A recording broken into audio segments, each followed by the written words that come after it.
మన ప్రభువును ప్రియ రక్షకుడైన యేసుక్రీస్తు ప్రభుల వారి అతి శ్రేష్టమైన నామంలో ఈ దినాన 8వ మాసం చివరి ఈ గురువారం ప్రార్థనలో పాలుబొంపులు పొందిన దేవుని బిడ్డలైన మీ అందరికీ హృదయపూర్వకమైన వందనాలు.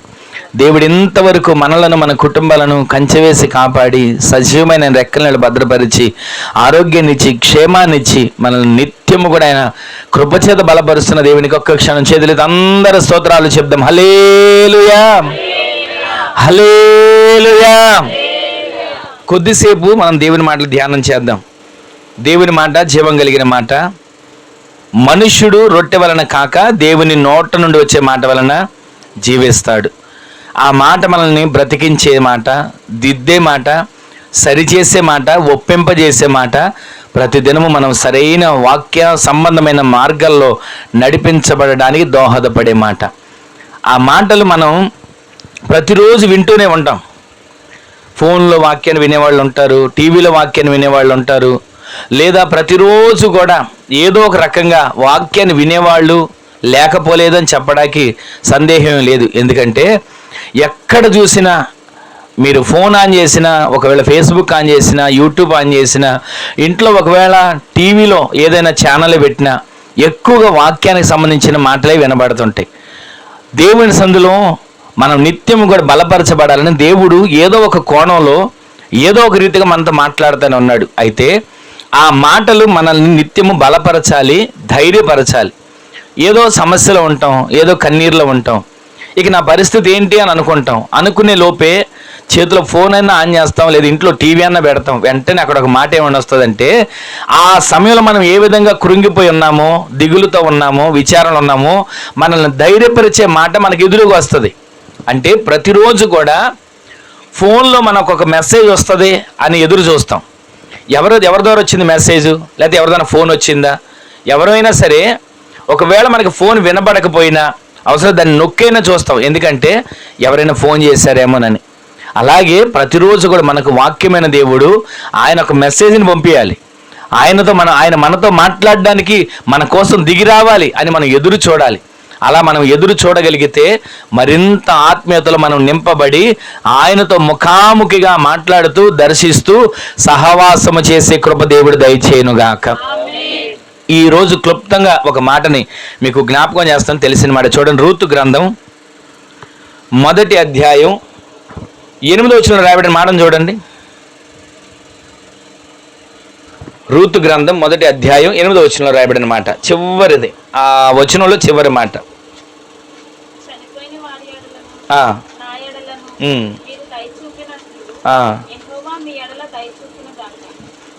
చదవండి అమ్మ, అదే మాట మళ్ళీ చదవండి. చనిపోయిన వారి ఎడలను నా ఎడలను మీరు దయ చూపినట్లు. ఈ చివరి మాట అందరు చెప్పండి, యెహోవా మీ ఎడల దయ చూపునుగాక. ఆమెన్ చెప్పండి అందరూ. ఈ మాటని మీరు మనసులో పెట్టుకోండి. గడిచిన వారు ఒక మాట విన్నాం, ఎవరికైనా గుర్తుందా? గడిచిన వారు ఏం వాక్యం విన్నాం? తొలకరి వర్షం, తొలకరి వాన దీవెనలతో మనల్ని కప్పుతాడు అనే మాట విన్నాం. ఆ రోజు కూడా వాతావరణం వర్షాలు పడింది. ఈ రోజు ఇంకా చినుకులు కూడా పడలేదు దేవుని కృపను బట్టి. ఆ రోజు దేవుడు మనతో మాట్లాడాడు కదా, తొలకరి వర్షం, తొలకరి వాన గురించి. ఆ తొలకరి వానలో ఉండే దీవెనలు ఏంటో, తొలకరి వాన ద్వారా మనకు కలిగే ఆశీర్వాదం ఏంటో మనం వింటూ వచ్చాం. ఈ రోజున క్లుప్తంగా కొద్దిసేపు ఈ మాట మనం ధ్యానం చేద్దాం. మళ్ళీ ఆ మాట చూడండి, చివరి మాట, యెహోవా మీ ఎడల దయ చూపుతాడు. ఆమెన్ చెప్పండి. యెహోవా మీ ఎడల దయ చూపుతాడు. ఆమెన్ చెప్పండి. ఎవరికి వారం కోరుకునేది ఏంటో తెలుసా? వెండి, బంగారం, డబ్బు, ఆస్తి, సంపద, ఇవి కోరుకుంటాం. కానీ వీటన్నిటికంటే ముందు ఏముండాలి కోరుకుంటాం? మనకి దయ ఉండాలి, దేవుని దయ. దేవుని వాక్యంలో కూడా ఉంది కదా, దేవుని దయ ఉండాలి, మనుషుల దయ కూడా ఉండాలి. ఎందుకనంటే దేవుని దయ ఒకటే ఉంటే సరిపోద్దా?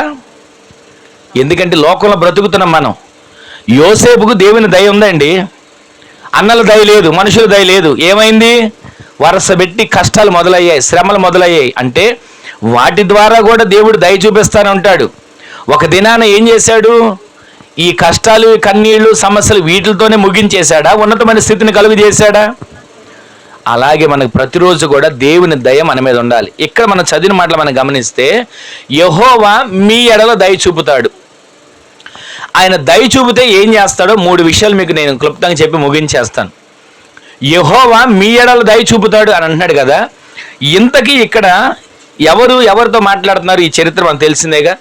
ఇప్పుడు ఎవరైనా మిమ్మల్ని లేపి ఈ రూతు చరిత్ర చెప్పండి అన్నాం అనుకోండి, ఒక్కొక్కళ్ళు ఒక్కొక్క కోణంలో చెప్పగలరు. ఎందుకంటే ఇది తెలియని చరిత్ర కాదు, అత్త కోడళ్ళ చరిత్ర. ప్రతి ఇంట్లో అత్త కోడలు ఉంటారు. ప్రతి కుటుంబంలో ఒక్కొక్క వయసును బట్టి, ఒక్కొక్క సందర్భాన్ని బట్టి, కాలాలు మారిన తీరుని బట్టి ఒక్కొక్క ఈ క్రమేణా ఈ రకమైనటువంటి ఆ పరిస్థితి లేకుండా ఉండదు. ఏ పరిస్థితి? ప్రతి ఇంట్లో కూడా ఒక అత్త ఒక కోడలు లేని పరిస్థితి ఎక్కడైనా ఉంటుందా? ఏ ఇంట్లోనైనా చెప్పండి, ఎక్కడైనా ఏ ఇంట్లోనైనా ఉంటారు. అయితే ఇక్కడ ఉన్నటువంటి అత్త గురించి, ఇక్కడున్న కోడల గురించి రాయబడి మాట ఏంటి తెలుసా? అక్కడ ఒకసారి మరలా ఆ వచనం చదవండి. 8వ వచనాన్ని.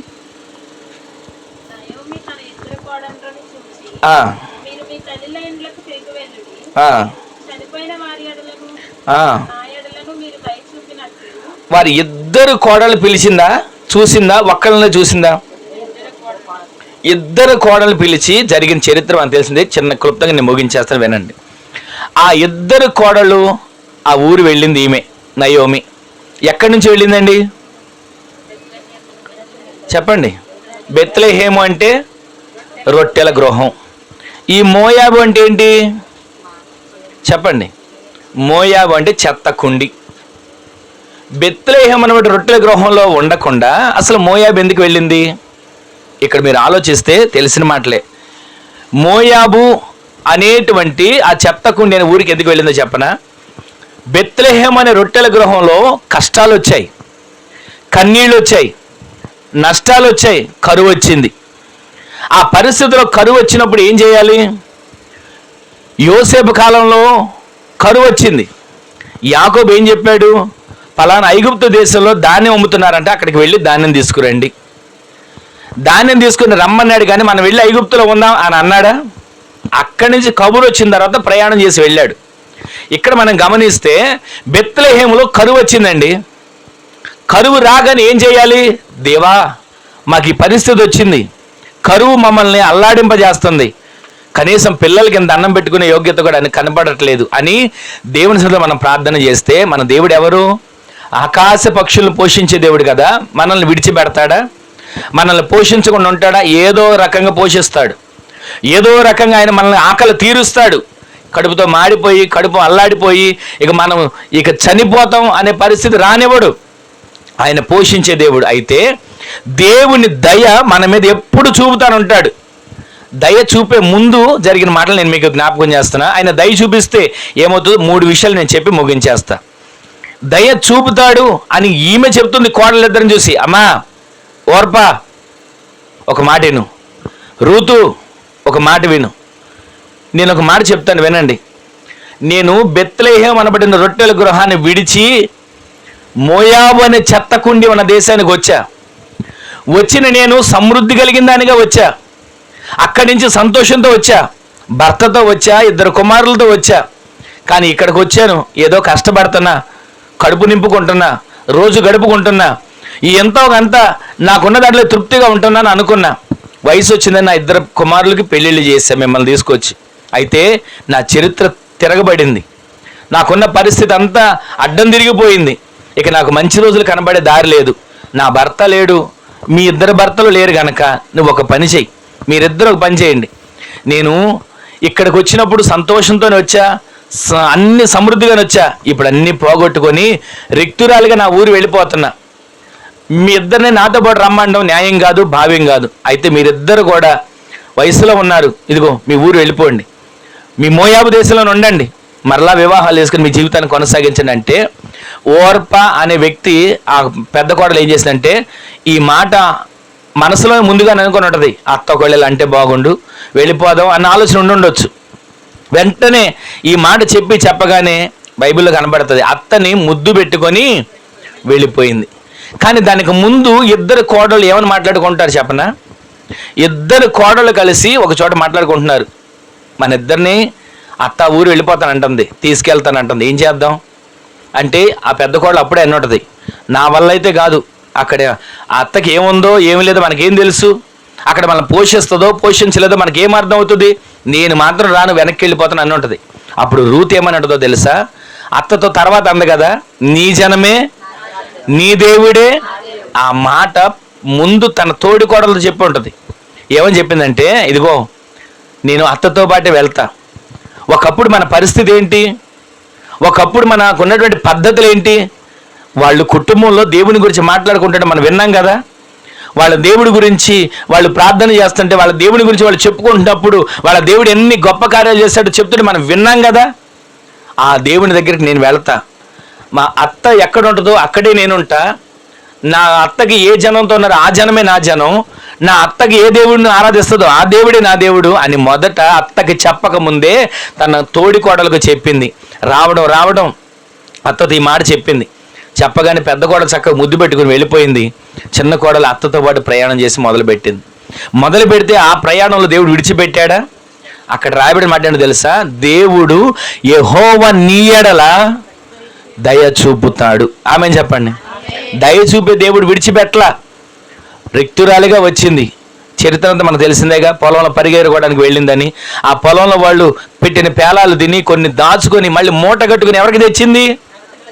అత్త పోషిస్తుందని ఇక్కడికి వచ్చిందా, అత్తని పోషించాలని ఇక్కడికి వచ్చిందా? చెప్పండి ఈ మాట. అత్తని పోషించాలని ఇక్కడికి వచ్చిందా, అత్త పోషించిద్దని ఇక్కడికి వచ్చిందా? అత్తను పోషించడానికి తను సంపాదించిన లేదా ఎవరో పెట్టిన ఆ పేలాలు అత్తకి తీసుకెళ్ళి ఇవ్వక్కర్లా, కానీ తను తినంట చక్కగా రాయబడింది, కొంగులో చుట్టుకొని తీసుకుని వెళ్ళి అత్తకి ఇచ్చింది. అలా ఎవరు చేస్తారు చెప్పండి? తల్లిలు తన బిడ్డలకు ఏదైనా దాచి ఉన్నారంటే ఎక్కడ దాస్తారు చెప్పండి? ఏదో ఒక కొంగులో ఒక మూలన దాచి ఉంచుతారు. ఆ తల్లి ప్రేమ అలా ఉంటుంది. కానీ ఇక్కడ రూతులో తల్లి ప్రేమ కనబడుతుంది. అత్తకు తీసుకుని వెళ్ళి ఇచ్చింది కదా. ఈ రోజున అంత మేలు చేయని ఆలోచన ఉన్న రూతుని దేవుడు విడిచిపెట్టలేదే, మానక దయ చూపించాడు. యెహోవా దయ ఆమె పైన కురిపించాడు. తర్వాత ఒక బోయజ్ ఒక మాట అంటాడు, యెహోవా సురక్షితమైన రెక్కల క్రిందకు నీవు వచ్చావు. ఈరోజు మనందరం ఎక్కడున్నాం తెలుసా? ఒకప్పుడు పాపంలో, మోయాబు అనే పాపంలో, మోయాబు అనే లోకంలో, మోయాబు అనే నటనలో, మోయాబు అనే వేషధారణలో, మోయాబు అనే బూతులు పలికే మాటలలో, మోయాబు అనే చెత్త కుండి లాంటి మన బ్రతుకును బెత్లెహేము అనబడిన రొట్టెల గృహంగా దేవుడు మార్చి అనేకులకు ఆహారం పెట్టగలిగిన, అనేకులకు మనల్ని ప్రేమను పంచగలిగిన, అనేకుల కొరకు ప్రతిదినం ప్రార్థన చేయగలిగిన బెత్లెహేము అనబడిన రొట్టెల గృహంలోకి మనం నడిపించడానికి దయ చూపిన దేవుడు మనకు నిత్యము దేవుడు దయ చూపించునుగాక. ఆయన నిత్యము దయ చూపిస్తాడు. ఒక రోజు చూపించి, ఒక వారం రోజులు చూపించి, ఒక నెల రోజులు చూపించి, లేదా ఒక సంవత్సరం చూపించి, నా వల్ల కాదు ఇక నీకు దయ చూపించడం, నా వల్ల కాదు ఇక నిన్ను పోషించడం. మనుషులైతే అంటారండి, 4 రోజులు శుభ్రంగా చూస్తారు, 5వ రోజు మామూలుగా పరిస్థితికి వచ్చేస్తుంది. నీకు నేను చూడాలా, నీకు నేను చెయ్యాలా, నీకు నేను బానిసనా, లేకపోతే నీకు పనివాళ్ళమా, ఈ మాటలన్నీ మనుషుల్లో వస్తాయి. కానీ దేవుడు ఎప్పుడు అలా అనడు. మనము తల్లి గర్భంలో రూపింపబడక మునిపే మనల్ని ఎరిగిన దేవుడు, మనం ఈ భూమి మీద ఎన్ని దినాలు ఉండాలో ముందుగానే లెక్క రాసి మన తల వెంట్రుకలను లెక్కబెట్టి ఈ భూమి మీదకి పంపించిన దేవుడు మనకు నిత్యము దయ చూపుతూనే ఉన్నాడు. ఆమె చెప్పండి. నాకు దయ చూపించలేదు దేవుడు అన్నవాళ్ళు ఎవరైనా ఉన్నారా? ఎవరైనా నాకు దేవుడు దయ చూపించలేదు అనేవాళ్ళు ఉన్నారా? ఎవరైనా సరే ఆయన దయతోనే మనం బ్రతుకుతున్నామండి. ఆయన దయతోనే మనం జీవిస్తున్నాం. ఆయన దయే మనల్ని ఈ విధంగా ప్రతిరోజు ఆయన సన్నిధిని అనుభవించడానికి, బ్రతకడానికి కృప చూపిస్తూ ఉంది. అయితే ఇక్కడ ఈ మాటలు వింటున్న మన జీవితంలో యెహోవా మీ ఎడల దయ చూపుతాడు. రూతు ఎడల దయ చూపాడు. ఎంతమంది వ్యక్తుల జీవితాల్లో దయ చూపినా ఆయన దయ చూపక మానని దేవుడు, ప్రతిరోజు దయ చూపే దేవుడు. ఆ దయ చూపే దేవుడు మనకు 3 కార్యాలు చేస్తాడు. ఆ 3 కార్యాలు మీకు క్లుప్తంగా చదివించేసి ముగించేస్తాను. చూడండి, కీర్తనల గ్రంథం 104వ కీర్తన చూడండి ఒకసారి. 104వ కీర్తన 27వ చరణం. తగిన కాలమున నీవు వాటికి ఆహారం ఇచ్చేదవని ఇవన్నీ నీ దయ కొరకు కనిపెట్టుకొనుచున్నవి. ఆమె చెప్పండి. తగిన కాలమున నీవు వాటికి ఆహారం ఇస్తావు. ఆమె చెప్పండి. మనం అనుకుంటాం ఈ పూట కష్టపడుతున్నానండి, 100 రూపాయలు కూడా రాలేదు. ఈ పూట వారం రోజులు కష్టపడ్డానండి, కనీసం ఒక 4-5 వేలు కూడా సంపాదించలేదు అని అనుకుంటుంటాం. కానీ దేవుని ఆలోచన అంటే తెలుసా? మనకు తగిన కాలమున ఏది కావాలో దేవునికి తెలుసు. ఈరోజు మనకి ఏది కావాలో దేవునికి తెలుసు. ఈరోజు మనం ఎలా పోషించబడాలో దేవునికి తెలుసు. దయ చూపే దేవుడు మనకు మొట్టమొదటిగా చేసే కార్యం ఏంటి తెలుసా? ఆయన దయ చూపితే మనము పోషించబడతాము. ఆమె చెప్పండి. ఆయన దయ చూపితే మొట్టమొదటిగా దేవుడు మనకి ఏం కార్యం చేస్తాడంటే మనం లోటు అనేది లేకుండా పోషించబడతాం. గట్టిగా ఆమె చెప్పండి. లోటు అనేది ఉండదండి. ఈ పూట మన దగ్గర 10 రూపాయలు కూడా ఉండవు. వాస్తవానికి ఈ రోజు మన దగ్గర 10 రూపాయలు కూడా లేవండి. కానీ రేపు ఏదో ఒక అవసరం ఉంది మనకి. ఆ రేపు దానికోసం మనం ఈ పూట చింతపడిపోతాం. అయ్యో రేపు ఆ అవసరం ఉందే, రేపు ఆ పరిస్థితి ఉందే, కట్టవలసింది ఉందే, వచ్చేవాడు వస్తాడే, నేను కట్టడానికి నా దగ్గర లేదని చింతపడుతుంటాం. కానీ రేపు ఆ సమయానికి నీ దగ్గర నా దగ్గర పైసా లేకపోయినా, కట్టించుకునేవాడు ఆ సమయానికి వస్తున్నా, వెంటనే దేవుడు ఎప్పుడో మనం ఎవరికో ఇచ్చి మర్చిపోయి ఉంటాం, వాటిని ఆ సమయానికి దేవుడు మన దగ్గరికి తీసుకొని వస్తాడు. అవి మన చేతికి వచ్చి మనం వెంటనే వారికి కట్టేటట్లుగా దేవుడికి కార్యం చేస్తాడు. ఆమె చెప్పండి. ఇది వాస్తవంగా నా జీవితంలో జరిగిన మాట. కొన్ని సందర్భాల్లో ఆ రోజు చూసుకుంటే 10 రూపాయలు కూడా ఉండవు. కానీ తెల్లవారు లేస్తే ఎన్నో అవసరతలు ఉంటాయి. కానీ ఆ సమయానికి దేవుడు ఏ విధంగా పంపిస్తాడో, అసలు ఎలా పంపిస్తాడో, ఎవరిని దేవుడు నిర్ణయిస్తాడో మనం ఆలోచించలేం. ఆ సమయానికి దేవుడు మనల్ని పోషిస్తాడు. అందుకే ఆకాశ పక్షులను చూడండి, అవి విత్తవు, కొయ్యవు. వాటికి ఏమన్నా పంటని దున్నుతున్నాయా? చెప్పండి. పొలాన్ని ఏమన్నా దున్నుతున్నాయా? లేదా నారు వేస్తున్నాయా? పనోళ్ళని పెట్టించుకుని ఏమన్నా ఆ వరిని నాడుతున్నాయా? లేదా మిషన్ తీసుకొచ్చి కోస్తున్నాయా? కుప్పలు వేస్తున్నాయా? మిల్లులోకి తీసుకెళ్ళి ఆడిస్తున్నాయా? ఏమీ లేదు. ఏ పూటకి వాటికి ఏది అవసరమో వాటిని దేవుడు వాటికి సమకూర్చున్నాడు. అప్పుడు మీరు అనొచ్చు, ఏమండి అవంటే పక్షులండి, 4 గింజలు దొరికినా సరిపోతాయి, వాటికి డబ్బుతో పని లేదండి. మనం మనుషులు, మనకి డబ్బే అవసరం. ప్రతిరోజు డబ్బు లేకుండా ఏమవుతుంది? 10 రూపాయలు లేకుండా ఏం తెచ్చుకోగలుగుతాం? ఇంట్లో పిల్లలకి కావలసినవి, ఇంట్లో వండుకోవడానికి కావలసినవి, ఇంట్లో తినడానికి కావలసినవి ఏది కొనుక్కోవాలన్న డబ్బే కదండి. డబ్బు లేకుండా ఎలా జరుగుతుంది అని అంటారు కదా. ఒక్క మాట చెప్పనా? మనకు దేవుడిచ్చిన రెక్కలు, దేవుడు మనకిచ్చిన ఆరోగ్యం, దేవుడు మనకిచ్చిన పని, దాని ద్వారా దేవుడు మనల్ని పోషిస్తున్నాడు. ప్రతిరోజు మన అవసరతలు తీరుస్తున్నాడు. ఎవరమైనా సరే ఒక్కొక్క మనిషికి వారికి ఉన్న జ్ఞానానికి, వారికి ఉన్నటువంటి బలానికి తగిన పనిని దేవుడు అప్పగించాడు. ఎవరికి వాళ్ళు చూడండి. అందరం ఒకటే పని చేయలేం. అందరం పొలానికి వెళ్ళి పని చేయలేం. కొన్నిసార్లు ఆరోగ్యం బలహీనత ఉండొచ్చు. అందరం ఉద్యోగాలు చేయలేం. చదువుకున్న వాళ్ళు ఉంటారు, చదువు లేని వాళ్ళు ఉంటారు. అందరూ రంగులు వేయలేరు. అలా అని అందరూ కూడా గోడ కట్టలేరు. ఒక్కొక్కరికి ఒక్కొక్క పనిని దేవుడు నిర్ణయించాడు. ఈ భూమి మీద మనం బ్రతకడానికి కష్టపడడం అవసరం. కుటుంబాన్ని పోషించుకోవడానికి కష్టపడడం అవసరం. అయితే మనం అనుకుంటాం, నేను కష్టపడితేనే కదండి కుటుంబం పోషించబడుతుంది, పగలంతా రెక్కల ముక్కలు చేసుకుని రంగులు వేస్తేనే కదండి నా కుటుంబం నడిపించబడుతుంది, పగలంతా పని చేసి గోడ కట్టి ఆ ఇసుకను మోసి ఆకున్నటువంటి ఆ సిమెంట్ను కలిపినటువంటి ఆ ప్రతిదీ మెటీరియల్ అంతా మోసే కదండి కష్టపడితేనేగా మా ఆకలి తీర్చబడుతుంది అని అనుకుంటాం. పగలంతా లేచి ఆ పొలంలో పంటను పండిస్తేనే కదండి మా ఆకలి తీరుతుందని మనం అనుకుంటున్నాం. కానీ పండించడానికి, పని చేయడానికి, రంగు వేయడానికి, ప్రతిదానికి బలం ఇచ్చింది ఎవరు?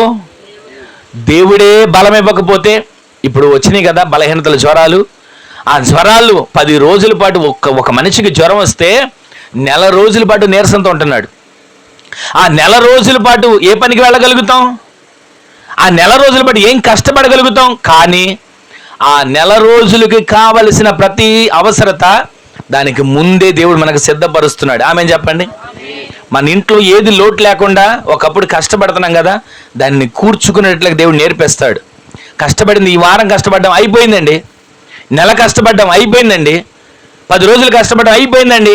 ఏ రోజు అయిపోయిందనే మాట మన ఇంట్లో రాకుండా పాతవి ఇంట్లోనే ఉన్నా క్రొత్త దాన్ని మన ఇంట్లోకి వచ్చేటట్లు దేవుడు చేయునుగాక. మన ఇంట్లో ఎప్పుడు సమృద్ధితో దేవుడు నింపునుగాక. యెహోవా మీ ఎడల దయ చూపుతాడు అన్న వాగ్దానం ఉందే, ఆ వాగ్దానం అనేది చదువుకొని వెళ్ళిపోవడానికి కాదు. దయ చూపుతాడంటండి, దయ చూపుతాడంట. అన్న దయ చూపుతాడంట, అక్క దయ చూపుతాడంట, వదిన దయ చూపుతాడంట. అందరం సరదాగా ఈ మాటలు చెప్పుకోవడానికి కాదు. దయ చూపే దేవుడు మనకు దయ చూపితే ఏం చేస్తాడు?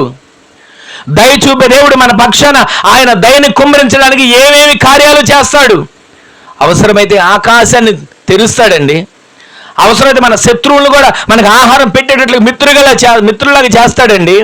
అవసరమైతే మనం వెళ్ళిన చోట పని లేదు అనుకున్న చోట కూడా వేరొక దిక్కు నుంచి పని వచ్చేటట్లుగా దేవుడు చేసి పోషించగలిగిన, దయ చూపగలిగిన దేవుడు మనకున్నాడు. ఆమె చెప్పండి.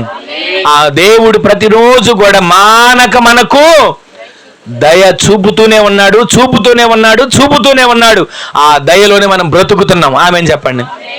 ఆయన దయ లేకుండా, ఆయన కృప లేకుండా ఏం సంపాదించగలుగుతాం, ఏం సాధించగలుగుతాం? అందుకే నేను ప్రతిరోజు ప్రార్థనలో మొట్టమొదటి ప్రార్థన ఏదైనా ఉందంటే కృప కోసం ప్రార్థన చేసుకోమని చెప్పేది. అందుకే మన ఇంట్లో ప్రతిరోజు ప్రార్థన చేసుకుంటాం కదా, కుటుంబ ఆరాధన చేసుకుంటాం కదా.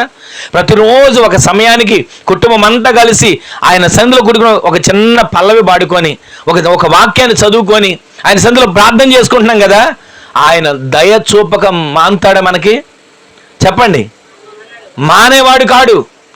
నిత్యము నీ కుటుంబాన్ని, నీకు కలిగిన సమస్తాన్ని ఆయన దయ చూపి నడిపించి ఆధ్యాత్మికంగా, ఆత్మీయంగా ఉన్నతమైన స్థితిలో ఎదిగేటట్లు దేవుడు నిన్ను నిలబెట్టునుగాక. మీ కుటుంబాలను దేవుడు నిలబెట్టునుగాక. ఈ రోజున ఈ విధంగా ఇక్కడ కూడుకొని మనం దేవుని మాటలు వింటున్నామా? ఇది ఆయన దయే. రేపు తెల్లవారి పనులకు మరలా యథాప్రకారంగా వెళ్తాం, అదే ఆయన దయ. తెల్లవారి లేచామంటే ఆయన దయ, తిరుగుతున్నామంటే ఆయన దయ, పనులు చేసుకోగలుగుతున్నామంటే ఆయన దయ. దానిని బట్టి ప్రతిరోజు కూడా దేవుడు నా ఎడల దయ చూపాడని కృతజ్ఞతలు తెలియజేసుకుంటూ ఆయనను ఘనపరిచే వ్యక్తులుగా మన ఆత్మీయ జీవితాన్ని దేవుడు నింపునుగాక. ఆయన దయ మానక చూపుతున్నాడు. దయ చూపితే జరిగే మొట్టమొదటి కార్యం మనల్ని పోషిస్తున్నాడు. ఆమె చెప్పండి. మనము ఆయన దయ ద్వారా పోషించబడుతున్నాం. ప్రతిరోజు పోషించబడుతూనే ఉన్నాం. ప్రతిరోజు మనం పోషించబడుతున్నాం. ఏ రోజైనా ఎవరైనా ఇక్కడున్న వాళ్ళు, మన వారిలో పస్తులు ఉన్నాం అనేవాళ్ళు ఎవరైనా ఉంటే చెప్పండి. చెప్పండి. ఎవరైనా ఏమండి మా ఇంట్లో జరగక పస్తులు ఉంటున్నామండి అన్నవాళ్ళు ఉన్నారా? కనీసం రేపటికి లేదండి, రేపటికి లేదు, వదిలేయండి. ఈ పూటకు ఉంది కదా, ఈ పూటకి ఆ గంజన్నమో పచ్చడన్నమో ఏదో ఒకటి తిన్నాం కదా, దాన్ని బట్టి ఆయన మనల్ని పోషిస్తున్నాడు. దాన్ని బట్టి సంతోషించుదుముగాక. బెంజి కార్లు తిరగనక్కర్లేదండి, రెస్టారెంట్లకు వెళ్ళి ఖరీదైనటువంటి బిర్యానీలు తినక్కర్లేదండి. మన ఇంట్లో దేవుడిచ్చిన 4 మెతుకులే, పచ్చడి మెతుకులే సంతోషంగా మనం తిని తృప్తిపరచబడితే దాని ద్వారా దేవుడు మనల్ని పోషిస్తున్నాడని దేవుడు ప్రతిరోజు కూడా మనల్ని చూసి ఆనందపడతాడంట. ఇదిగో నేనేదో కోట్లు కుమ్మరించానని కాదు, నేనేదో ఆస్తిని వాళ్ళకి ఏదో ధారపోసానని కాదు, వాళ్ళకి ఇచ్చిన దానిలో తృప్తిగా ఆ 4 మెతుకుల్ని సంతోషంగా తింటున్నారే, దీన్ని బట్టి నేను వాళ్ళకి దయ చూపుతాను. ఆమె చెప్పండి. ప్రతిరోజు కూడా మనం తృప్తి పడాలండి. మనిషి జీవితానికి ఏది ఉండదో చెప్పండి? ఎంతనే ఇవ్వనండి, తృప్తి ఉండదు. ఈరోజు మటన్ బిర్యానీ పెట్టారనుకోండి, ఎవరన్నా తింటాం, బాగానే ఉంటుంది. రేపు పొద్దున ఏమంటాం? ఏం పెట్టారండి వాళ్ళు, ఏం పెట్టారు? 4 ముక్కలు వేశారు, రెండు ముద్దలు పెట్టారంట. ఎంతనా తినివ్వండి. అసలు పుట్టినప్పటి నుంచి మనం ఎంత తిన్నాం లెక్కేసుకోండి ఒకసారి. ఎన్ని బస్తాలు అయిపోయి ఉంటాయి, ఎన్ని కోళ్ళు, ఎన్ని మేకలు అయిపోయి ఉంటాయి. ఒక్కసారి మనం వెనక్కి తిరిగి ఆలోచించుకోండి, దేవుడు మనం ఎంత పోషిస్తున్నాడండి. ఈ రోజున లేదు అని అనుకుంటున్నాం కానీ, ఈ రోజున కరువు అని అనుకుంటున్నాం కానీ, ప్రతి ఇంట్లో ఆర్థిక ఇబ్బందులు ఉన్నాయి, ప్రతి ఇంట్లో అవసరతలు ఉన్నాయి, ప్రతి కుటుంబంలో ఏదో ఒక సమస్య ఉంది. కానీ నిరీక్షణ కలిగి ఉండండి.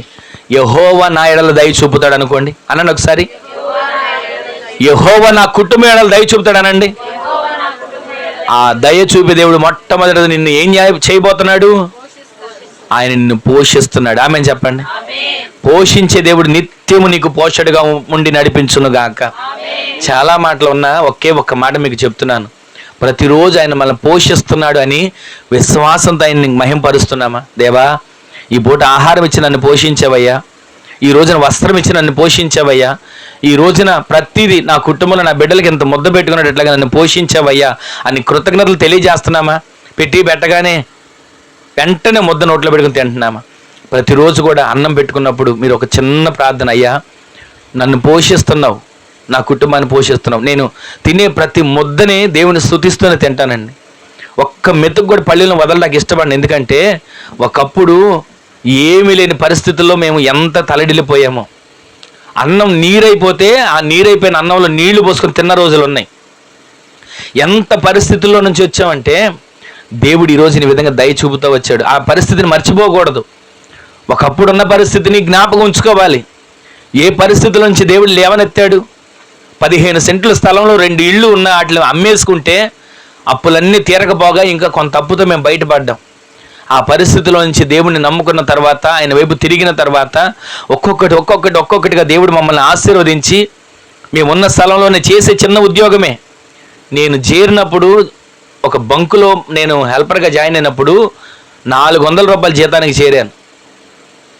ఆ 400 రూపాయల జీతానికి చేరిని నేను ఆ బంకు మానేసి దేవుని సేవ కోసం వచ్చే సమయానికి ఇంచుమించు 15,000 20,000 దాకా వచ్చే జీతం ఉంది. అది కాకుండా ఇంక పైన వచ్చే చాలా ఉన్నాయి. ఇంత లోటు అని తెలిసేది కాదు. ఏ రోజు ఇంట్లో ఇది లేదు అనే మాట ఉండేది కాదు. కానీ ఎన్ని ఉన్నప్పటికీ కూడా ఏదో ఒక దిగులు ఉండేది. ఎవరికో వరకు ఏదో ఒక బలహీనతలు, సేవకి రానంత వరకు బిడ్డల మీద బలహీనతలు, నేను సేవ చేయలేని అన్నంత వరకు ఇంట్లో ఏదో రకమైన బలహీనతలు వెంటాడుతూనుండేవి. ఎన్ని వేలు వచ్చినా తీసుకెళ్ళి హాస్పిటల్లో పోసేస్తూనే ఉండేవాళ్ళం. ఎన్ని వేలు వచ్చినా ఒక్క రూపాయి మిగిలేదు కాదు. కానీ ఎంత ఖర్చు చేశామో. కానీ పోషించిన దేవుడు మమ్మల్ని ఆయన పని కొరకు నిలుపుకొని ఈ పూట ఒకవేళ మా దగ్గర ఏమి లేకపోయినా సంతోషంగా దేవుడు ఇచ్చిన దాన్ని బట్టి ఆయన స్తుతించే కృపను దేవుడు దయచేశాడు. ఆమేన్ చెప్పండి. మనకి దేవుడు వెండి ఇచ్చాడో, బంగారం ఇచ్చాడో, ఆస్తి ఇచ్చాడో, మొదట్లో చెప్పాను కదా నేను, ఏదో కొమ్మరించేశాడు కోట్లని కాదండి. ఈ రోజున విలువైన ఆరోగ్యాన్ని దేవుడు ఇచ్చాడు. ఆరోగ్యంతో దేవుడు మనల్ని పోషించట్లేదా? ఆరోగ్యం లేని వాళ్ళు ఎంతమంది అండి? ఆరోగ్యం లేని వాళ్ళు ఎంతమంది మన కన్నుల ముందు బాధపడుతున్నారు చూడండి. మనల్ని పోషిస్తున్నాడు దేవుడు. ఆరోగ్యం ఇచ్చి పోషిస్తున్నాడు. పని చేసుకోవడానికి శక్తినిచ్చి పోషిస్తున్నాడు. ప్రార్థన చేసుకోవడానికి బలాన్నిచ్చి దేవుడు పోషిస్తున్నాడు. ఆ పోషించిన దేవుని సందులో, దయ చూపుతూ మనల్ని పోషిస్తున్న దేవుని సందులో ఆయనకి ఇంకా మనం రుణపడే ఉన్నాం. ఆమేన్ చెప్పండి. ఏమిచ్చినా ఆయన రుణాన్ని మనం తీర్చలేం. అందుకే కదా మనం పాట పాడుకుంటాం, ఎలా తీర్చగలనయ్యా నీ రుణమును. ఆయన రుణాన్ని మనం తీర్చలేమండి. ఎన్ని ఇచ్చినా, మనం ఎంత ఇచ్చినా ఆయన రుణాన్ని తీర్చలేం. అందుకే ప్రతిరోజు కృతజ్ఞతతో మనం ఆయన సంధిలో చేరాలి. కృతజ్ఞతతో ఆయన పాదాలు పట్టుకోవాలి. కృతజ్ఞతతో ఆయన నిత్యము కొనియాడాలి.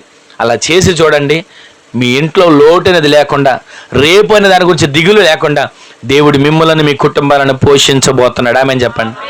ఆయన పోషించునుగాక. ఆయన మీ కుటుంబాలను పోషించునుగాక. రెండో మాట చూద్దాం చూడండి. ఎజ్రా గ్రంథం 9వ అధ్యాయం 8వ వచనం చూడండి ఒకసారి.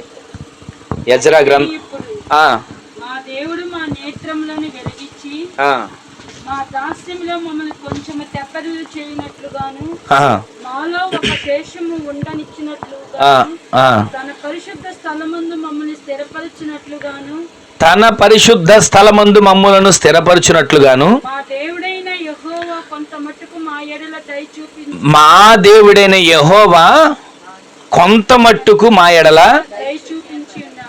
దయ చూపి ఉన్నాడు. మరొకసారి ఆ మాట చదవండి. 8వ వచనాన్ని. అయితే ఇప్పుడు మా దేవుడు మా నేత్రములకు వెలుగిచ్చి మా దాస్యములో, మా బానిసత్వంలో, మాకున్నటువంటి శ్రమలలో మమ్మను కొంచెము తెప్పరల చేయనట్లుగాను, మాలో ఒక శేషము ఉండనిచ్చినట్లుగాను, ఆయన పరిశుద్ధ స్థలమందు మమ్మను స్థిరపరిచాడు. ఆమేన్ చెప్పండి. ఆమేన్. మరొకసారి చెప్పండి. తర్వాత మాట ఏముంది? మా దేవుడైన యెహోవా కొంత మట్టుకు. ఎందుకని కొంత మట్టుకు? ఒకసారి మీరు ఆలోచించండి. పైన 7వ వచనం చదవండి. ఇప్పుడు మా పితరుల దినములు మొదలుకొని నేటి వరకు మేము మిక్కిలి అపరాధులము, మా దోషములను బట్టి మేమును, మా రాజులను, మా యాజకులను అన్య దేశముల రాజుల వశమునకును, ఖడ్గమునకును, చెరకును, దోపునకును నేటి దినమున ఉన్నట్లు అప్పగింపబడుట చేత. ఒకప్పుడు ఎన్ని శ్రమలంట! ఆ 7వ వచనంలో ఎన్ని శ్రమలు ఉన్నాయో తెలుసా? ఆ 7వ వచనంలో ఎంత బాధ ఉందంటే, మిక్కిలి మేము అపరాధులం. ఆ మాట వినండి. మిక్కిలి మేము అపరాధులం, మా దోషాలు మాకున్నటువంటి ఎన్నో ఖడ్గాలు, చెర, దోపు, ఈ రోజున ఇవన్నిటి చేత మేము అప్పగించబడిపోయి ఉన్నాం. ప్రతి కుటుంబాల్లో చెర అనేది బాధిస్తూ ఉంటుంది. ఏ చెర? ఏమంటే మాకు కనబడట్లేదుగా చెర, మేమేం జైల్లో లేంగా, చెరసాల్లో లేంగా అని అనుకుంటాం. కానీ కొన్నిసార్లు మన ఆత్మీయ జీవితాన్ని ఎదగనివ్వకోకుండా అపవాది చెర అనే బంధకాన్ని ఉంచుతాడు. ప్రార్థన చేయనివ్వకుండా చెర అనే బంధకాన్ని ఉంచుతాడు. మన ఆత్మీయ జీవితంలో మనము అభిషేకాన్ని పొందుకోనివ్వకోకుండా చెర అనే బంధకాన్ని ఉంచుతాడు. ఈ బంధకాలన్నిటి ద్వారా వాళ్ళు నేత్రాలకు వెలుగుపోయింది. అందుకే 8వ వచనం ఉంటుంది, మా నేత్రములకు నీకు వెలిగిచ్చావు. ఆ వెలుగివ్వడం ద్వారా మేము కొంత మట్టుకు దయ పొందుకున్నాం. ఆమేన్ చెప్పండి. ఎన్నో శ్రమలు, ఎన్నో కష్టాలు, ఎన్నో నిందలతో నలుగుతున్నాం. అయితే మా నేత్రాలు గుడ్డితనం అయిపోయాయి. మా నేత్రాలు చూపు పోయినట్లుగా మార్చబడిపోయింది. బైబిల్ ఏమనుంటుంది? దేహమునకు దీపం ఏంటి? దేహానికి దీపము కన్నే. ఒకవేళ కన్ను అపవిత్రమైనదైతే చెప్పండి, దేహమంతా అపవిత్రపరచబడిపోతుంది. కన్ను సరైనది కాకపోతే ఈ దేహమంతా కూడా అపవిత్రపరచబడిపోయి ఎక్కడికి వెళ్ళి పడుతుందంట చెప్పండి? అగ్నిగుండంలోకి, నరకంలోకి వెళ్ళి పడుతుంది. ఇప్పుడు అగ్నిగుండంలోకి వెళ్ళి పడుతున్న ఈ దేహానికి కారణం ఏది? అందుకే ఈ కన్నులకు ఏం కావాలంట? వెలుగు చేత మన కన్నులు నింపబడాలి. ఆమేన్ చెప్పండి. అపవిత్రత అనేది మనకు అంటకుండా పరిశుద్ధపరచబడేటట్లుగా, పవిత్రపరచబడేటట్లుగా మన కన్నులకు దేవుడు ఏమి ఇవ్వాలంటున్నాడు? అక్కడైనా వెలిగిస్తాడు. అందుకే అన్నాడు, కొంత మట్టుకు మేము దయ పొందిన వారమయ్యా. అంతకుముందు ఎన్నో కష్టాలు, చెరలు, దోపుడు, ఎన్నో రకాల ఖడ్గాలు మా మీదకి వచ్చి పడ్డాయి. బానిసలుగా అప్పగించబడ్డాం, దాస్యంలో ఉండిపోయాం, కఠినమైన వెట్టి చాకిరిలో ఉండిపోయాం, ఇక సమస్యల వలయాల్లో మేము మునిగిపోయాం. మా పరిస్థితి ఏమైందో తెలుసా? చీకటి అగాధ కోపంలో పడిపోయిన వారిగా మార్చబడ్డాం. వెలుగు చూడ్డానికి లేదు, వెలుగు కానరావట్లేదు. ఎందుకంటే మా కళ్ళు గుడ్డి అయిపోయినాయి, మా కళ్ళు చెడిపోయినాయి, మా కళ్ళు అపవిత్రమైపోయినాయి. దాని ద్వారా నీ దయను మేము పొందుకోలేకపోతున్నామయ్యా. మనందరూ తెలిసిన మాటే కదా. 2 వ్యక్తులు దేవుని సన్నిధిలోకి వెళ్ళి ప్రార్థన చేసుకుంటుంటే ఒక వ్యక్తి ఆకాశం వైపు ఏం చేయలేక అంటున్నాడు? కన్నులు ఎత్తలేక. ఆకాశం వైపు కన్నులు ఎత్తలేక గుండెలు బాదుకుంటూ, అయ్యా నీ వైపు నేను చూడలేని వాడిగా ఉన్నానయ్యా, నీ వైపు చూడలేని వాడిగా నేను ఉన్నానయ్యా. ఎందుకు అంతగా వేదన పడ్డాడు? ఎందుకు అంత బాధపడ్డాడు? కన్నులు ఉన్నాయి కదా, కన్నులు ఉన్న వ్యక్తే కదా, ఎందుకు చూడలేకపోతున్నాను అంటున్నాడు? ఒకవేళ తనలో మనసులో ఉన్న అపరాధములు, మనసులో ఉన్నటువంటి దోషములు, మనసులో ఉన్నటువంటి అసూయ, మనసులో ఉన్నటువంటి క్రూరత్వం, వీటి ద్వారా కన్నులు ఆయన వైపు చూడలేక పొరలు కమ్ముకుపోయినాయి. సౌలు గుర్రం మీద వెళుతూ ఎక్కడికి వెళ్ళి పడ్డాడండి? దమస్కు మార్గమును వెళుతూ ఆయన గుర్రం మీద నుంచి పడిన తర్వాత దేవుని స్వరం వినబడిందా? వినబడితే కూడా ఏమంటున్నాడు? ఎవడవయ్యా నువ్వు? అమర్యాదగా మాట్లాడుతున్నాడు.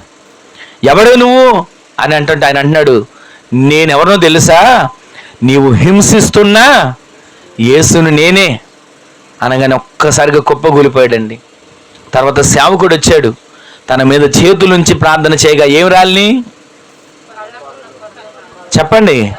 ఆ కన్నులకున్న పొరలు రాలిన తర్వాత ఆయనకు ఇక దైవ దృష్టి కలిగింది. అప్పటి వరకు ప్రార్థన చేసేవాడిని హింసించేవాడే, ప్రార్థన చేసే వాళ్ళకి వెలుగు లేకోకుండా చీకటిని చేసేవాడే. ఎవరైనా ప్రార్థన చేసేవాళ్ళు అంటున్నారా? వాళ్ళని కత్తి పట్టుకొని వెంటాడి వేధించి వాళ్ళని చంపేవాడే. ఆఖరికి ఒక వ్యక్తి చనిపోతున్నప్పుడు సౌలు అక్కడే నిలబడ్డాడంట. ఎవరు ఆ వ్యక్తి? స్టెఫను. స్టెఫను రాళ్లతో కొట్టబడి చంపబడుతుంటే సౌలు అక్కడ నిలబడి చూస్తూ ఉన్నాడు. చూసి చనిపోయిన తర్వాత సౌలు అక్కడ స్టెఫను మరణాన్ని సమ్మతించాడు అని రాసి ఉంటుంది. అంటే అక్కడే నిలబడ్డాడు. స్టెఫను 2 అధ్యాయాల ముందు నుంచి ఏమేమి చెప్పుకుంటూ వచ్చాడో అన్నీ విన్నాడు. విన్నప్పటికీ కూడా పొరలున్నాయి కంటికి. ఆ పొరలు కంటికి ఉండి తను చేసేది ఏదో అర్థం కాల. అందుకే దేవుడు అంటున్నాడు, ఆయన దయ చూపితే మొదటిది మనల్ని పోషిస్తాడు, రెండవది ఆయన దయ చూపితే మన నేత్రాలకు వెలుగుకు దయచేస్తాడు. మన ఇంట్లో వెలుగుతో ఉండాలి. వెలుగుతో ఉండాలని పెద్ద పెద్ద వెలుగునిచ్చే లైట్లు తెచ్చుకుని పెట్టుకున్నంత మాత్రం వెలుగు కాదు. ప్రతిరోజు ఈ వాక్యాన్ని మన ఇంట్లో చదవాలి. ఆమె చెప్పండి. వాక్యమే నీ పాదములకు దీపము, త్రోవకు వెలుగు. ఈ వాక్యము వెల్లడగుట తోడనే ఆ వెలుగు నీ ఇంట్లో, మీ ఇంట్లో దేవుడు ఉంచును గాక. ఆ వెలుగు ఉండాలంటే మనం ఏం చేయాలి? ప్రతిరోజు ప్రతిరోజు ప్రతిరోజు వాక్యాన్ని ఎవరు చదువుతారో, ఎవరు ధ్యానిస్తారో వారి ఇల్లు ఎప్పుడు కూడా వెలుగుతో నింపబడే కార్యాలు దేవుడు చేయును గాక. వెలుగున్న చోటకి ఏమి రాదు? చీకటి అంటే మన మన మన లెక్కలో ఏంటి? అపవాది, దుష్టుడు, దొంగిలించేవాడు, నేరాలు మోపేవాడు, నీ కష్టపడింది లాక్కుని వెళ్ళేవాడు, నీ ఆరోగ్యాన్ని పతనం చేసేవాడు. ఈ దుష్టుడు వస్తున్నాడంటే కారణం ఏంటో తెలుసా? చీకటిగా ఉంటుంది, వెలుగుమయంగా మార్చబడట్లా. వెలుగు లేని చోట చెప్పండి, వెలుగు లేని చోట చీకటి ఉంది. చీకటి లేకుండా ఉండాలంటే ఆ వెలుగు, వాక్యమైన వెలుగు మీ ఇంట్లో ప్రతిరోజు తేజరిల్లును గాక. ఆ వెలుగు చేత మీ కుటుంబాలు నింపబడును గాక. మూడో మాట చదివించి ముగించేస్తాను చూడండి. కీర్తనల గ్రంథం 89వ కీర్తన కూడా చూడండి. 89వ కీర్తన 17వ వచనం. వారి బలమునకు అతిశయాస్పదము నీవే, నీ దయ చేతనే మా జీవితాలు హెచ్చించబడతాయి. ఆమె చెప్పండి గట్టిగా. మొదటిది ఆయన దయ మన ఎడల చూపుతాడు. చూపిన దేవుడు మొదటిది మనల్ని దయచేత పోషిస్తాడు. రెండవది మన కుటుంబాల్లో నిత్యము వెలుగుండేటట్లుగా చేస్తాడు, వెలుగునిస్తాడు. మూడోది ఏంటో తెలుసా? మనల్ని హెచ్చించబోతున్నాడు. ఆమె చెప్పండి. ఇప్పుడు ఈ రోజున లేని స్థితిలో ఉన్నామనుకోండి, లేని స్థితిలో నుంచోడు, పరిస్థితి మార్చబడబోతుంది. ఆమె చెప్పండి. దేవుడు హెచ్చించడం ప్రారంభించబోతున్నాడు. ఆమె చెప్పండి. హెచ్చించే దేవుడు మన పక్షాన నిలబడబోతున్నాడు. ఆమె చెప్పండి. ఒకవేళ చదువుల్లో డల్గా ఉంటున్నామా, చదవలేకపోతున్నామా, గుర్తుండట్లేదా, ఏం కంగారు పడక్కర్లా. దేవుడు ఈ రోజు నుంచి హెచ్చించబోతున్నాడు. ఆమె చెప్పండి. చదువుల రంగంలో దేవుడు హెచ్చించబోతున్నాడు. ఆమె చెప్పండి. ఒకవేళ ప్రయత్నాల్లో మనకు కావట్లేదా, ఎక్కడికి వెళ్ళినా మీ వల్ల కాదండి అంటున్నారా, ఎక్కడికి వెళ్ళినా నీ వల్ల ఏమవుతుందిలే అని అంటున్నారా, ఏం కంగారు పడొద్దు. దేవుడు నిన్ను ఉన్నతమైన స్థితిలోకి హెచ్చించబోతున్నాడు. ఆమె చెప్పండి. ఆరోగ్య విషయంలో ఎంత మందులు మింగి ప్రయత్నాలు చేస్తున్నారా, ఆరోగ్యం పొందుకొని కొంచెం ఆరోగ్యాన్ని హెచ్చించుకుందామని, కావట్లేదు. కానీ వాక్యం మీద విశ్వాసం ఉంచండి. ఈ రోజు నుంచి మీ ఆరోగ్య విషయంలో ఒక హెచ్చింపును దేవుడు కలుగు చేయబోతున్నాడు. ఆమె చెప్పండి. మీ చేతి పనులు ఒక హెచ్చింపును దేవుడు కలుగు చేయబోతున్నాడు. ఆమె చెప్పండి. అన్నిటికంటే ఒక విలువైన మాట చెప్పనా, మీ ప్రార్థన జీవితాన్ని దేవుడు హెచ్చించబోతున్నాడు. గట్టిగా ఆమె చెప్పండి. అట్టి అనుభవంలో మనల్ని దేవుడు హెచ్చించునుగాక.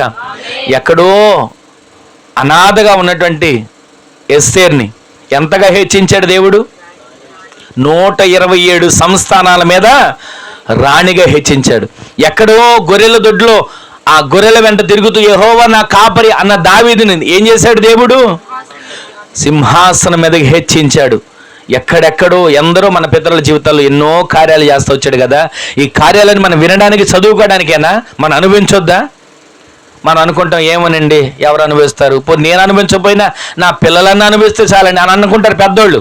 పిల్లలు అనుభవించడం కాదండి, మీ జీవితాల్లో దేవుడి కార్యాలను చేయాలి. ఆమె చెప్పండి. మీరు ఆ దేవుడు చేసే హెచ్చించే ఆ అనుభవాన్ని మీరు అనుభవించాలి. అది మీ పిల్లలకు, తరాలకు చెప్పాలి. ఆమె చెప్పండి. అట్టి దీవెన కలిగే ఆయన దయ మీ మీద దేవుడు చూపించునుగాక. ఆ విధంగా దేవుడి కార్యాలు చేస్తే మన జీవితంలో ఏది తక్కువ అవుతుందండి? యెహోవా మీ ఎడల దయ చూపుతాడు అంటున్నాడు కదా. ఆ దయ చూపే దేవుడు ప్రతిరోజు మీ ఆత్మీయ జీవితాలను హెచ్చింపజేసి ఉన్నతమైన స్థితిని దేవుడు దయచేయునుగాక. ఆ హెచ్చించే అనుభవాల్లో ఎన్నో మాటలున్నా ఆ హెచ్చించే దేవుడు ఎంత చెప్పుకొని మన దేవుని గురించి తక్కువే, ఎన్ని మాటలు ధ్యానించిన మన దేవుని గురించి తక్కువే. కానీ ఆ హెచ్చించే దేవుడు ప్రతిరోజు మన ఎడల దయ చూపుతున్నాడు. దయ చూపి మన జీవితాల్లో ఆశ్చర్యమైన కార్యాలు దేవుడు చేయునుగాక. మోడు బారిపోయిన జీవితం అండి, ఇక ఎండిపోయిన బ్రతకండి. మూల వాక్యాలు మనం చదివిన రూత్ అమ్మది. ఇక ఎందుకు పనికిరాదు అనుకున్నారు. ఆ ఊళ్ళో వాళ్ళందరూ అంటున్నారు ఈ కోడలు అడుగు పెట్టారండి, ఆ కుటుంబాలు అయిపోయింది, మరలా మన ఊరు వచ్చిందని అనుకున్నారు. కానీ ఆ ఊర్లోనే ఎక్కడ పరిగెరుకోవడానికి వెళ్ళిందో అక్కడ దేవుడు హెచ్చించడం మొదలు పెట్టాడు. ఆ పొలానికే యజమానురాలిగా దేవుడు చేశాడు. ఆమె చెప్పండి. ఈ రోజున ఈ ఆశీర్వాదాలన్నీ మనం చదువుకోవడానికో చూడడానికో కాదండి, పొందుకునే వారిగా దేవుడు చేయునుగాక. అట్టి దయ మన మీద దేవుడు కుమ్మరించునుగాక. మీ ఎడల దేవుడు దయ చూపబోతున్నాడు. మీ కుటుంబాల ఎడల దేవుడు దయ చూపబోతున్నాడు. మీ కష్టార్జితం ఎడల దేవుడు దయ చూపబోతున్నాడు. మీ పిల్లల ఎడల, వారి భవిష్యత్తు ఎడల దేవుడు దయ చూపించబోతున్నాడు. అట్టి దీవెన మీ కుటుంబాల తరతరాలు పొందుకునేటట్లుగా దేవుడే సహాయం చేయనుగాక. అందరూ కూడా లేచి నిలబడి ఒక చిన్న ప్రార్థన చేసుకుందాం. అందరూ కూడా లేచి నిలబడి ఒక చిన్న ప్రార్థన, ఎవరికి వారమే ఒక్క క్షణం ఒక చిన్న ప్రార్థన చేసుకోండి. యెహోవా నీ ఎడల దయ చూపించబోతున్నాడు. యెహోవా నీ ఎడల దయ చూపించబోతున్నాడు. ఆయన దయ చూపించడం ప్రారంభిస్తున్నాడు. ఆయన దయ చూపించడం మొదలు పెట్టాడు. ఒక్క క్షణం దేవుని సన్నిధిలో ఒక చిన్న ప్రార్థన చేసుకోండి. అయ్యా నా ఎడల దయ చూపించండి, అయ్యా నా ఎడల దయ చూపించండి. ఒక్క క్షణం ఒక చిన్న ప్రార్థన చేసుకోండి.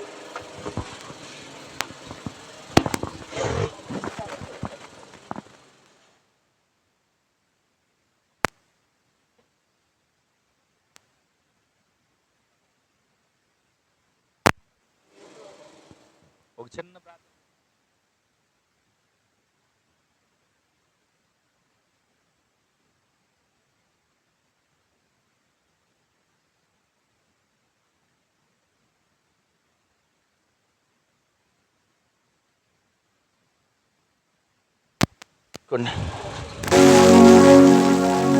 ఒక చిన్న ప్రార్థన చేసుకోండి.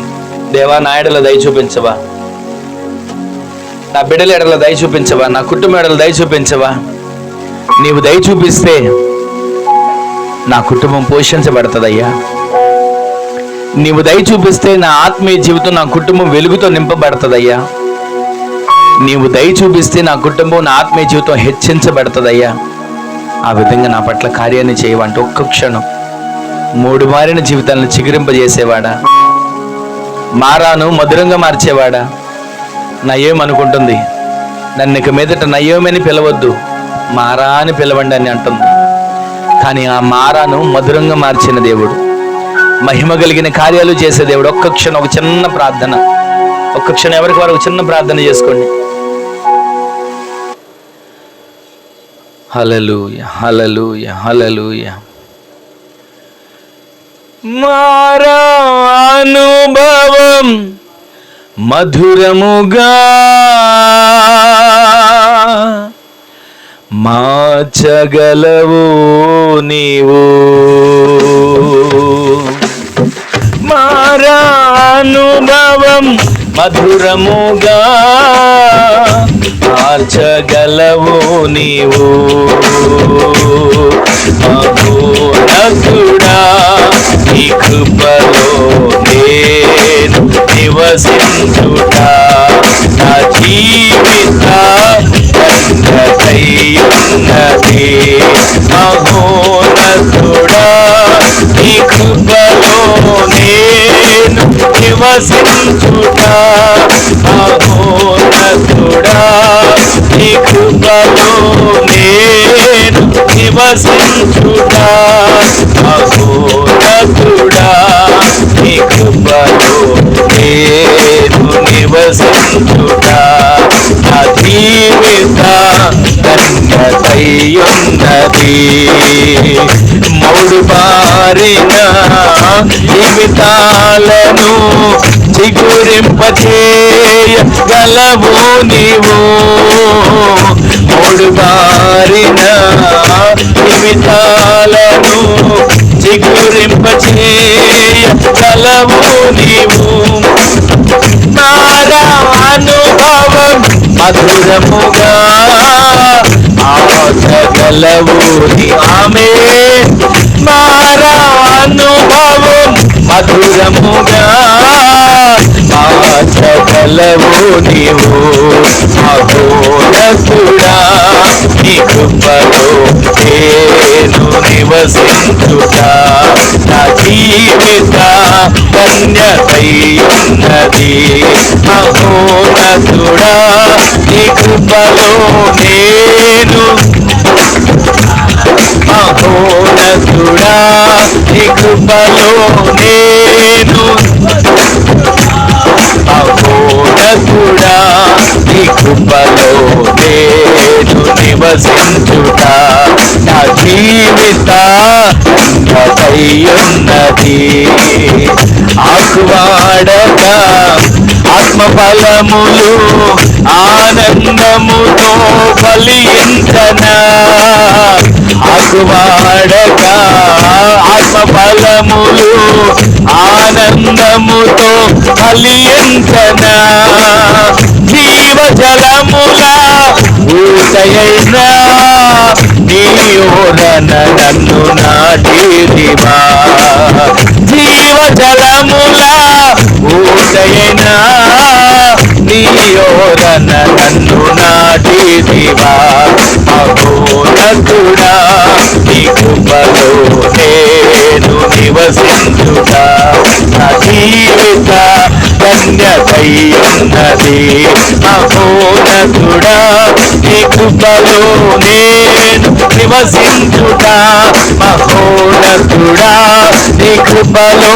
నేను నివసించుట మహోన్నతుడా నీ కృపలో నేను నివసించుట నా జీవిత ధన్యతయున్నది వాడబారని స్వాస్థ్యము నాకై పరమందు దాచి ఉంచితిమా వాడబారని స్వాస్థ్యము నాకై పరమందు దాచి ఉంచితిమా వాగ్దాన ఫలము అనుభవింప నీ కృపలో నన్ను పిలచితివా వాగ్దాన ఫలము అనుభవింప నీ కృపలో నన్ను పిలచితివా ఎలా తీర్చగలనయ్యా నీ రుణమును ఎలా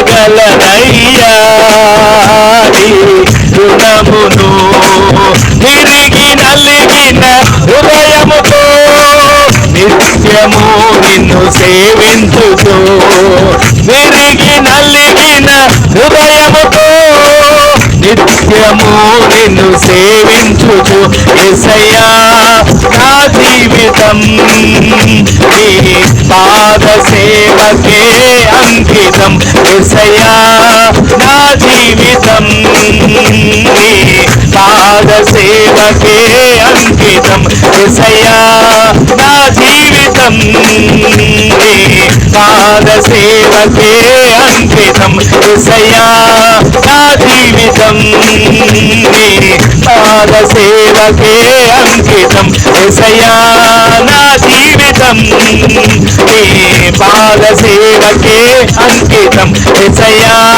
నా జీవితం నీ పాద సేవకే అంకితం యేసయ్యా నా జీవితం నీ పాద సేవకే అంకితం యేసయ్యా నా జీవితం నీ పాద సేవకే అంకితం యేసయ్యా నా జీవితం నీ పాద సేవకే అంకితం నీ పాద సేవకే అంకితం నీ పాద సేవకే అంకితం నీ పాద సేవకే అంకితం దయచూపే దేవుడు మానక దయచూపే దేవుడు నిన్ను పోషించబోతున్నాడు నిన్ను నీ కుటుంబాన్ని వెలుగుతో నింపబోతున్నాడు నీ కుటుంబాన్ని నిత్యము హెచ్చించబోతున్నాడు బలపరచబోతున్నాడు కృపతో నింపబోతున్నాడు ఆత్మీయ వరములతో నింపబోతున్నాడు రిబా చూడాల రబా శబర బల రబా కట్టాల రబా గిరిని రిబా శబర బల రబా కట్టాల రబా పరిశుద్ధాత్మదేవుడా నీ కృపతో నింపండియ్యా నీ దయతో నింపండియ్యా కట్టాల రబా శబర రబా చూడాల రబా గిరిని రిబా శబర హల్లెలూయా హల్లెలూయా హల్లెలూయా హల్లెలూయా హల్లెలూయా హల్లెలూయా హల్లెలూయా యేసయ్యా నా జీవితం నీ పాద సేవకే అంకితం అందరం కలిసి పాడండి యేసయ్యా నా జీవితం నీ పాద సేవకే అంకితం యేసయ్యా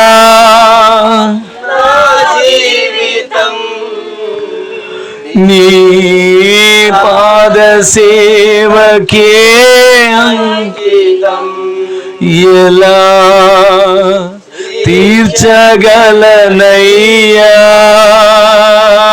నీ రుణమును, ఎలా తీర్చగలనయ్యా నీ రుణమును. విరిగి నలిగిన హృదయముతో నిత్యము నిన్ను సేవించుచు. మరొకసారి పాడదాం. విరిగి నలిగిన హృదయముతో నిత్యము నిన్ను యేసయ్యా యేసయ్యా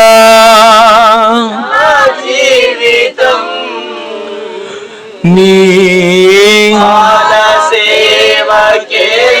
అందరూ కలిసి పాడదాం. యేసయ్యా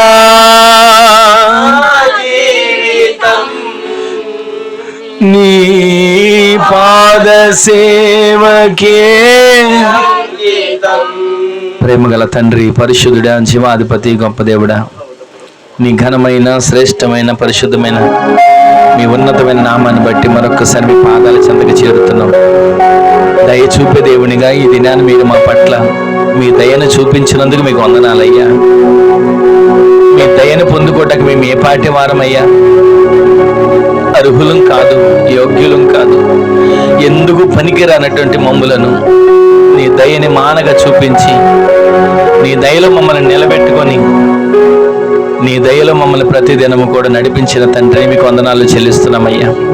యెహోవా మీ ఎడల దయ చూపుతాడు అని మీరు వాగ్దానం ద్వారా మాట్లాడుతూ మీరు దయ చూపిన వ్యక్తులు ఏ విధంగా ఆశీర్వదించబడతారో ఆ ఆశీర్వాదాలకు వారసులుగా మేము మార్చబడాలని ప్రతిదినము మమ్మల్ని పోషిస్తున్నవాడా నీకు వందనాలు. ప్రతిదినం మా కుటుంబాల్లో వాక్యమైన వెలుగుతో నింపుతున్నవాడా నీకు వందనాలు. ప్రతిదినము కూడా మమ్మలను ఆత్మీయ జీవితంలో హెచ్చిస్తున్నవాడా మీకు వందనాలు చెల్లించుకుంటున్నాం తండ్రి. ఇదిగో నాయన, ఈ వాగ్దానము ఈ ఆశీర్వాదాలు ప్రతి ఒక్కరి జీవితాల్లో నెరవేర్చబడినట్లుగా కృప చూపించి కార్యాలు చేసి మీ ఘనమైన నామానికి మీరు మహిమను తెచ్చుకోనమని ఈ దినాన అడుగుపెట్టిన ప్రతి ఒక్క బిడ్డలను వారి కుటుంబాలను యేసు నామములో దీవించబడుదురుగాక అని ప్రార్థన చేస్తున్నాం. అడుగుపెట్టిన ప్రతి ఒక్క కుటుంబాలు ఆశీర్వాదానికి వారసులుగా మార్చబడుదురుగాక అని ప్రార్థన చేస్తున్నాం తండ్రి. ఈ విధంగా సహకరించిన ఈ గృహంలో నాయనదిగో బిడ్డలను వారి కుటుంబాన్ని కలిగిన సమస్తాన్ని దీవించి ఆశీర్వదించండి, కృపతో నింపండి. ఈ విధంగా ఈ శబ్ద యంత్రం ద్వారా ఎంతమంది ఒకవేళ దూరాన సమీపాన్ని ఈ మాటలు విన్నా వారి కుటుంబాలన్నింటినీ కూడా ఆశీర్వదించండి. సహకరించిన పాలు పంపులు పొందిన ప్రతి ఒక్క బిడ్డలను పేరు పేరున దీవించి నీ కృపతో నింపి బలపరచమని అటు ఘనమైన కార్యాలు మీరు చేసినందుకు వందనాలు చెల్లిస్తూ ఆయన మరొక వారంలో మరొక నెలలో మేము అడుగు పెట్టబోతుండగా ఆ నెలంతటికి కావలసిన కృపా క్షేమాలు ఒక్కొక్కరికి సమృద్ధిగా కలుగునుగా అని ప్రార్థన చేస్తూ బలమైన కార్యాలు చేసి బలిష్టమైన చేతి నీడలో దాచి ప్రతి మానికి కృపా క్షేమం సమాధానం నెమ్మది శాంతి సంతోషం నిత్యము ప్రార్థన జీవితం అనుగ్రహింపజేసి ప్రతి ఒక్క కుటుంబంలో నోటి నిండా నవ్వు ఉండాలయ్యా. మరి కష్టపడిన ప్రతిదీ దీవెనకరంగా మార్చబడాలయ్యా. వారి కుటుంబాల్లో లోటు అనేది లేకుండా పోషించబడాలయ్యా.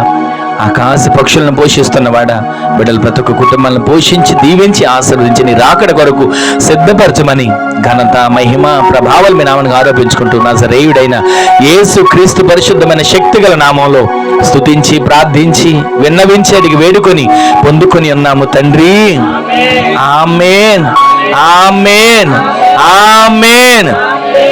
మన తండ్రి అయిన దేవుని యొక్క ప్రేమ, కుమారుడును ప్రభు అయిన యేసు క్రీస్తు వారి యొక్క కృప, మహాకనికరం, పరిశుద్ధాత్మ దేవుని యొక్క అన్యోన్య సహవాసమైన సన్నిధి ఇప్పుడును ఎల్లప్పుడును మనకును మనవలే ప్రార్థించే సకల పరిశుద్ధులకును ఈ దినాన సన్నిధులు కూడిన ప్రతి ఒక్కరికి సహకరించిన ప్రతి కుటుంబానికి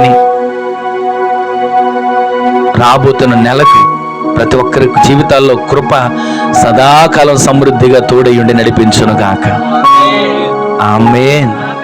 హల్లెలూయా హల్లెలూయా హల్లెలూయా. అందరికీ వందనాలు. దేవుడు మిమ్మల్ని మీ కుటుంబాలను దీవించును గాక. ఆమేన్.